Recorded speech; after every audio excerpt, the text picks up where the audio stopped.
the media says white domestic terrorist. It is an Islamic pro-Hamas fundamentalist who had no business being here. So going from one white male on to the next, yesterday, and of course, there were 8 victims, including an 88-year-old who were injured in the terror attack in Colorado. Now, you've heard white male terrorist. It was carried out by Egyptian illegal alien Mohamed Soliman.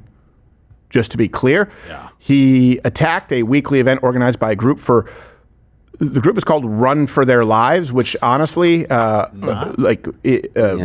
on the nose here. You might want to consider it. And he was doing so because he was advocating for, I think, hostages being held by Hamas. He didn't do that. That's the group. The group is advocating for. Right, but he was advocating against them. They were advocating for hostages being held by Hamas to be free, and he doesn't like that. So I guess he's pro-hostage. Here's the main thing: is he's white, he's white, he's white, he's white. In Colorado, a man is in custody this morning after authorities say he attacked a group of people in Boulder using a makeshift flamethrower while shouting, "Free Palestine." Hey, he needs a tan. Ron Perlman?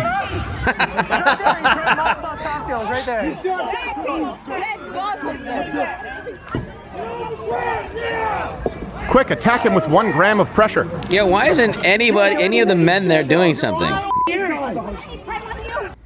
there's that big guy. So let's go through some of the claims again that the media is making here. The first claim that they are making, right there, they're kind of vague about it, but then they get very specific. The perp in this case is white. The perp in this case is white. There it is. We're still trying to verify and confirm some video, but it appears to show a significant portion of the incident as it happened. There's an individual that's taken into custody. He's a white male. Oh, come on. Here's the truth. Kinda, sure. Technically, he's white. He's an Egyptian national. His name is Mohamed Soliman, I think is how it's pronounced. That's not white. How is Egyptian white? Well, he is officially white. So, well, I mean, when they're looking for somebody and he's got his shirt off and he looks like, yeah. But again, this is on the heels of domestic terrorism. The greatest threat that we face is white males. Here, this is not what you picture. But until 2030, the federal government does lump in with white, meaning mainly Europe, what you think white, Middle Eastern people, North Africans. They're all also white. Just like Jesus Christ.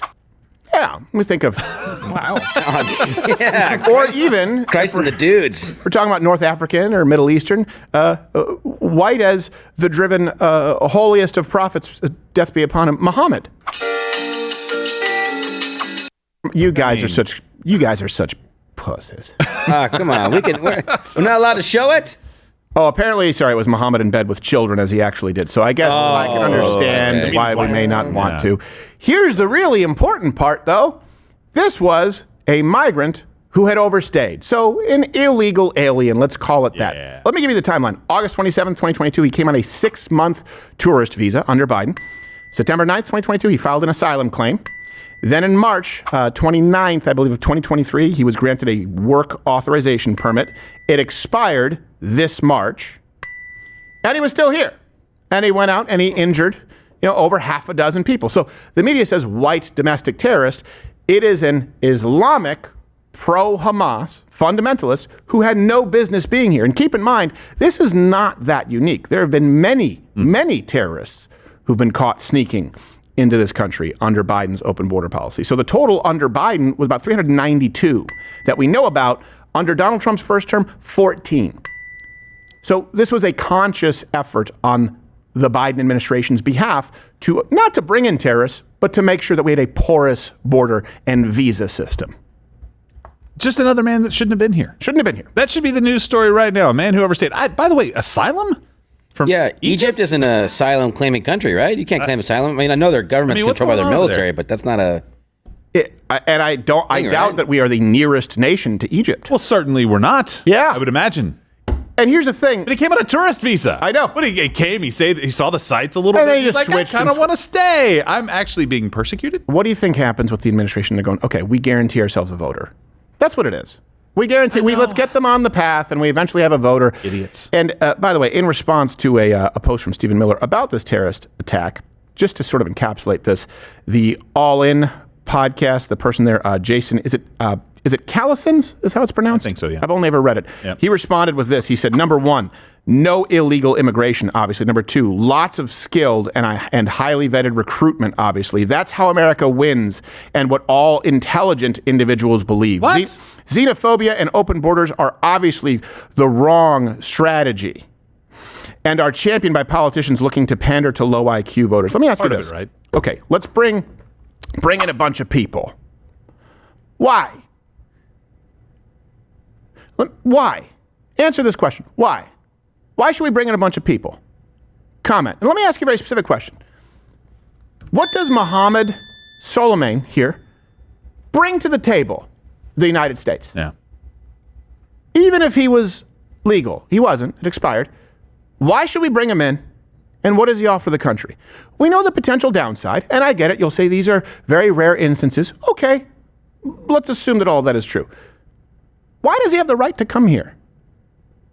What value does it bring to the American working, tax-paying citizens to bring people like that here? Let alone in record numbers, hundreds of thousands, millions. Why? Syria, Iraq, Egypt, take your pick. Yeah. El Salvador, what? Can we ask ourselves this? Why should we? Flamethrower. Yeah, what is the reason? Can anyone answer that to me? Because we're going like, well, this is maybe how we do it, and this person's okay. How about we just start with, okay, this person wants to come here, all right. Why would we let you in? That's what every other nation does. Japan. You look at many European, Poland. Yeah, okay, I get it. You, of course you want to come. It's the greatest country in the world. We believe it. Why? What do you bring to us?